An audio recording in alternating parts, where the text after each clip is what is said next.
All right, folks, this will be the final installment of the Exam 3 Review Blitz that we got here on the YouTube channel.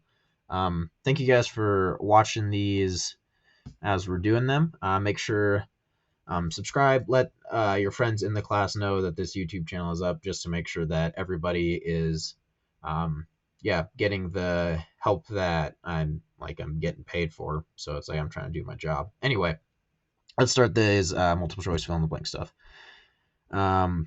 So if we're looking at the flow in a pipe for which a Reynolds number is 3200, that's going to be transitional, right? Remember, if Reynolds number is less than 2100, that's laminar. And if Reynolds number is greater than 4000, that's turbulent. Anything in between there is transitional. And Reynolds number, not independent of the roughness of the pipe, right? Because that influences the velocity inside the pipe and the friction factor and stuff like that. All right. Problem 2. The number giving the ratio of the inertia force to the gravitational force is named after Freud. Freud? No, Freud.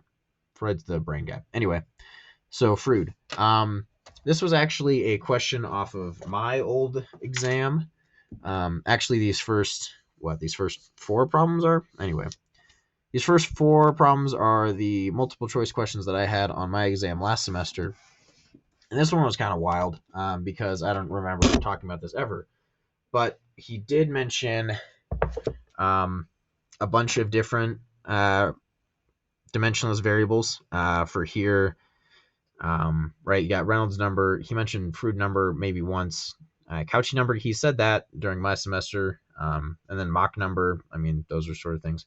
So if you just take a quick look at this top here of the chart, and then just remember a couple of these ratios, I think that'd probably serve you pretty well.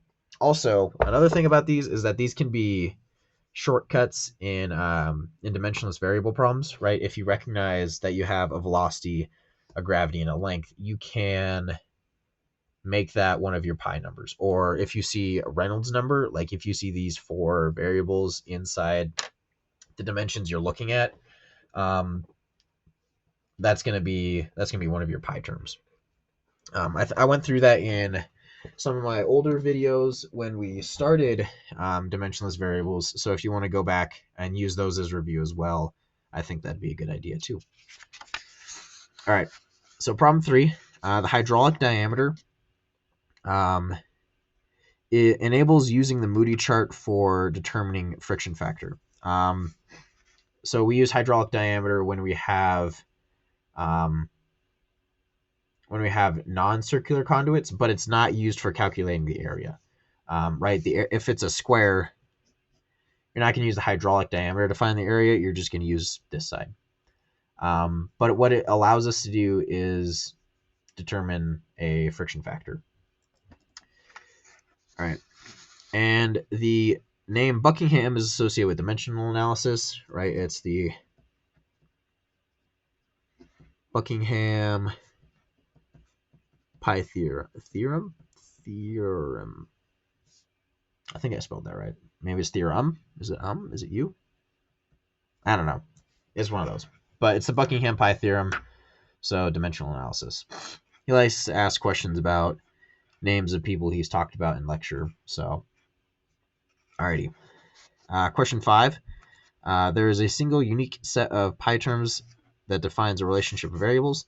That's false. Depending on which pi terms you create, you say are your repeating variables, which ones are, depending on what your repeating variables are, you can have like 2 or 3 different sets of pi terms. So whichever one you solve for might not be the one that somebody else solves for. You just have to make sure that they're dimensionless on your own. So there's no one unique pi term relationship. And the Reynolds number, again, this is from that one chart in the book that I pulled up earlier. It's the ratio of the inertial force and the viscous force. So, again, look at that chart. Look it over. Have a good time. Yeah, Reynolds number is an especially important one because that's one that we use in pretty much all the problems in this last chapter 8. That was it chapter 8? I think it may have been chapter 7. Anyway, whichever one we're doing a bunch of Reynolds number stuff in. All right. So we have more fill in the blank, and then we'll wrap this up. So if your HL minor, that's your sigma KL times V squared over TG. This is HL major. That doesn't mean that you're going to get more losses from this every single time. That just, I don't know how they named it, but let's see if that focuses better. Maybe a little bit. But the idea is that this comes from connections and stuff, and this one comes from just the whole pipe. So I think maybe that's it. Like it's major, it's like the entire pipe, whereas this is just connection. Anyway, don't ask me. I don't make the rules. But this is minor, this is major, just in case that comes up. And out of the 4 of these, the greatest KL you're going to have comes from a reentrant pipe. This is asking about KLs. On an exam, those would be given to you. So don't worry about memorizing them, but that one's just about referencing a chart. I'm not sure if I have a chart here and I could pull that up for you. I should have bookmarked it. As I flip through here. Yeah, there we go. Okay. So let's see, a reentrant pipe. Oh, those are all elbows and stuff. There it is. Okay, so a reentrant pipe, that one is 0.8. A sharp-edged pipe, that's 0.5. A slightly rounded pipe, that's 0.2.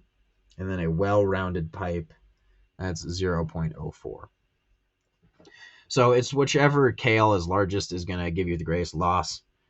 It's not some inverse relationship. They're directly related. So greatest KL, greatest loss. So that's just something to keep in mind. And then density in English dimensions is F L to the negative 4th T squared. So again, you're going to have to navigate FLT versus MLT. And density would be a lot easier in this, right? Because density is mass per volume, so that would just be mass per, and then volume is length cubed. But the problem is we don't have mass in this, we have force instead, right? Just in the same way that we use pounds instead of an actual mass measurement. So we have to get force into terms of mass, but we know that force is mass times acceleration, which is mass times, and acceleration is length per time squared. And so you can just get m in terms of F and then plug that into this here, and you should get that mess. So he doesn't ever give you this sort of thing, so it's good practice to be able to kind of flow between these two. Alrighty. Question 10. Reynolds number. Let's see. So this first one, I'll write these a little bit bigger over here. Rho VD over mu is the same as VD over nu. That's just 2 different ways to write it. That's a little new. Sorry, this doesn't really magnify that much. And if I zoomed in, it wouldn't get any better. I tried it before. Anyway, so this is just to help you remember. Reynolds number could be written either way. So just knowing you can use either of these values, either whichever viscosity you want, dynamic or non-dynamic. So keep that in mind as you're working. So let's see. Oh, that's all of them. So again, what we got is we have problem 1, 2, 3, and then we have all of these multiple choice fill in the blank. And again, if you want this document to try everything again yourself, or you're just still looking for it, it's on the SI website under resources. So go back and check that as a resource for studying, share it with your friends. Yeah.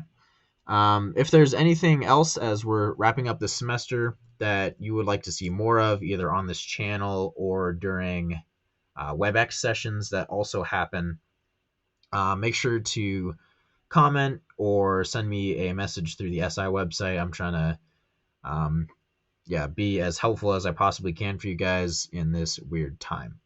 So check out the SI website, subscribe, or just watch every video that you can.